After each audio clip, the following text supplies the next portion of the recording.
ಅದೇ 3 ದಿವಸದಿಂದ ಮಳೆ ಜಾಸ್ತಿ ಆಗಿದೆ, ತುಂಬ ಗಾಳಿ ಮಳೆ. ಇಲ್ಲಂತೂ ಗಾಳಿ ಮಳೆ, ಈ ರೋಡ್ ಕುಸಿತಾನೆ ಇರುತ್ತೆ. ಮೊನ್ನೆ ಇಲ್ಲಿ ಯಶಸ್ವಿನಿ ಮನೆಗೆ ಹೋಗೋದು, ಚರ್ಚು, ಈ ಗೆರೆ ಹೆಗ್ಗದ್ದೆ ಗ್ರಾಮ, ಸಕಲೇಶಪುರ ತಾಲೂಕು ದೊಡ್ಡತಪ್ಪಲಿಂದ ಹೆಗ್ಗದ್ದೆ ಗ್ರಾಮ, ನಮ್ಮನೆ ಎದುರುಗಡೆನೆ ಗೆರೆ ಕುಸಿತಾ ಇದೆ. ಆ ಮನೆಗೆ ಹೋಗೋ ರೋಡು ಇಲ್ಲ, ಚರ್ಚು ಟವರು ಅವೆಲ್ಲ ಬೀಳೋ ಸ್ಥಿತಿಲಿದೆ. ನಮಗಂತೂ ಕಣ್ಣೆದ್ರಿಗೆ ಕುಸಿತಾ ಇರುತ್ತೆ, ನಾವು ನೋಡ್ತಾ ಇರ್ತೀವಿ, ಕಣ್ಣೆದ್ರಿಗೆ ಕುಸಿತಾ ಇರುತ್ತೆ. ವೆಹಿಕಲ್ ಬಂದವು ಇಲ್ಲಿಲ್ಲೇ ಸ್ಟಾಪ್ ಆಗಿ ಬಿದ್ದು, ಮೊನ್ನೆ ಒಂದು ಲಾರಿ ಬಿದ್ದು ಅದನ್ನ ಎತ್ತಬೇಕಾದ್ರೆ ರೋಡು ಬೇರೆ ಡ್ಯಾಮೇಜ್ ಆಯಿತು. ಆ ಥರ ಪರಿಸ್ಥಿತಿ ಆಗ್ಬಿಟ್ಟೈತೆ. ತುಂಬ ಭಯ ಆಗುತ್ತೆ. ಈಗ ಹಂಗಾಗಿ ಒಂಥರ ಆತಂಕನೇ ಶುರುವಾಗಿದೆ ನಮಗೆ ಈ ಮಳೆಗಳು. ತುಂಬ ಎತ್ತರನೇ ಇದೆ ಗೆರೆ, ತುಂಬ ಎತ್ತರನೂ ಇದೆ ಗೆರೆ.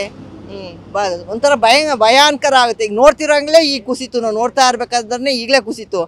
ಈಗಲೇ ಎಲ್ಲ ಯಾರು ಇದ್ದಿದ್ರೆ, ವೆಹಿಕಲ್ ಯಾರು ಬರ್ತಿದ್ರೆ ಎಷ್ಟು ಸಮಸ್ಯೆ ಆಗುತ್ತೆ.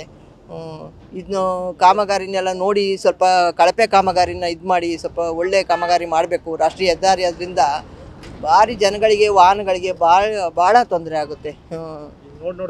ನೋಡಿ ನಮ್ಮ ಕಣ್ಣು ಎದುರಿಗೆ ನೋಡ್ತಾನೆ ಈಗಲೇ ಬಿತ್ತು. ಮರಗಳು ಸಮೇತನೇ ಕುಸಿತಾ ಇದೆ.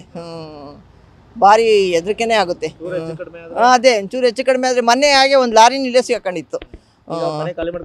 ಈಗ ಅವ್ರು ಮನೆ ಖಾಲಿ ಮಾಡ್ಕೊಂಡು ಹೋಗಿದ್ದಾರೆ, ಅವ್ರಿಗೆ ಹೋಗಕ್ಕೆ ದಾರಿನೇ ಇಲ್ಲ. ಆ ರೀತಿ ಆಗ್ಬಿಟ್ಟೈತೆ, ಭಾಳ ಕಷ್ಟ. ಈಗ ನೋಡಿ ಅಲ್ಲಿ ಪಕ್ಕದಲ್ಲಿ BSNL ಟವರ್ ಇದೆ, ಆ ಟವರು ಕ್ರಮೇಣ ಅದ್ರ ಪಕ್ಕ ಹೋದ ತಕ್ಷಣ ಅದು ಬೀಳೋ ಸಾಧ್ಯತೆ ಇದೆ.